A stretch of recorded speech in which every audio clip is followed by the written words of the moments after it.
Hey, I wanted to tell you about somebody I knew years ago who was like a sister to me, a cousin, maybe.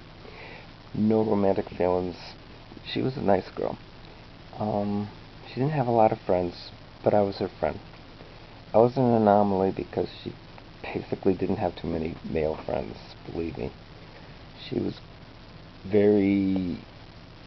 She didn't have many friends at all, but she often talked about the Lord and would say people think that she's odd because she talked about the Lord so much. And I'd sit on her porch. We had the same birthday, born the same day, 8 miles apart, and we looked a lot alike. So it was like having another sister or something. Anyways, she would read from Acts or Romans or Gospel of John. And when she signed my yearbook, I was surprised because most people just put one little thing there, one little statement. She literally filled a whole page of all about the scriptures and stuff. And I was like, can you make a long story short? She couldn't. She was a blessing at the time, and I suppose I was a blessing to her. I was glad that she was my friend, but I lost contact with her because you move on in life.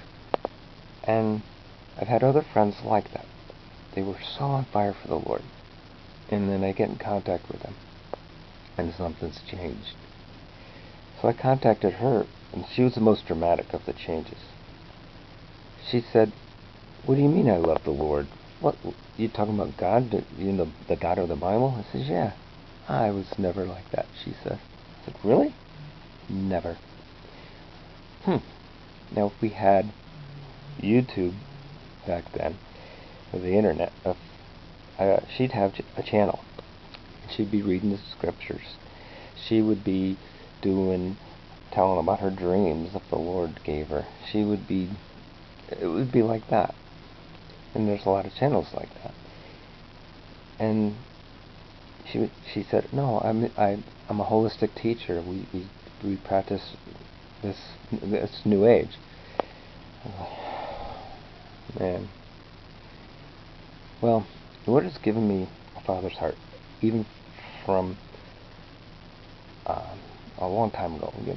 Even when I was almost a child myself. I was in my late teens, 20s, 30s, 40s, and beyond. I saw these families growing up. The Pages, the Watsons, the Volms, Geshes, Frandles. One in particular, Ruth, I remember before she was born, and then now she's 21, 22. A fine young lady, godly. They raised their children in such a way that that love for the Lord hasn't faded on most of them.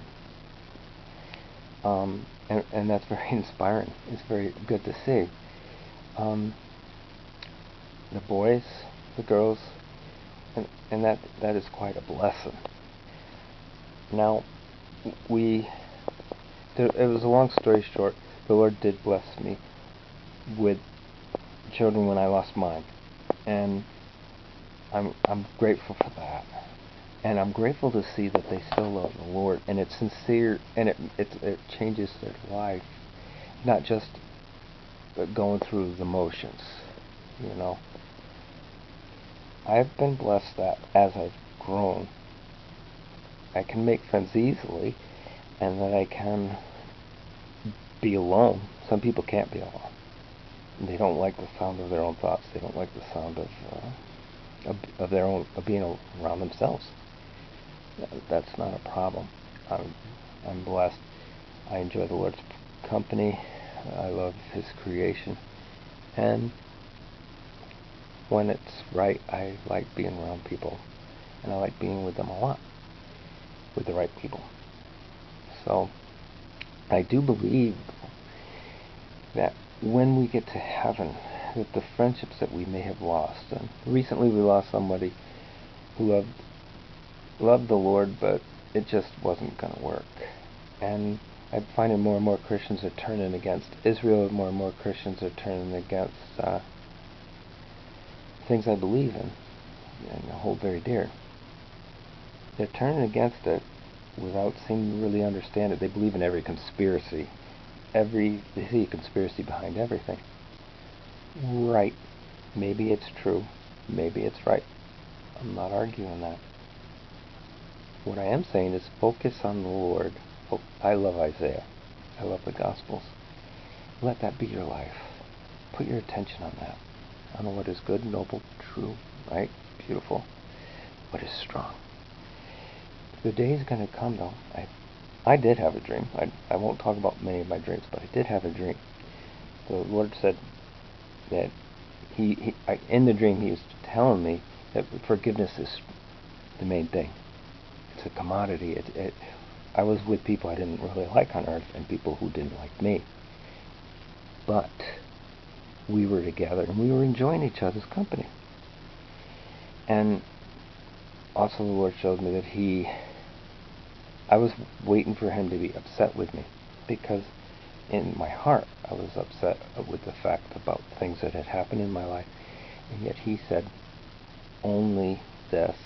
He was very happy that I had glorified Him with my Father's heart, and that not everyone would do that.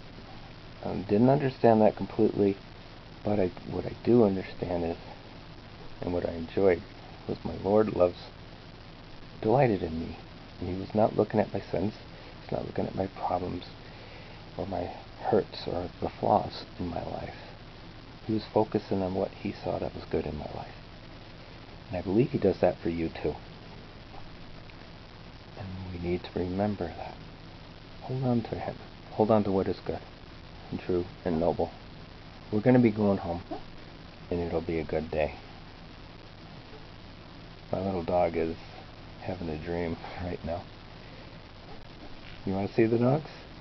Okay. And then I'll say goodbye.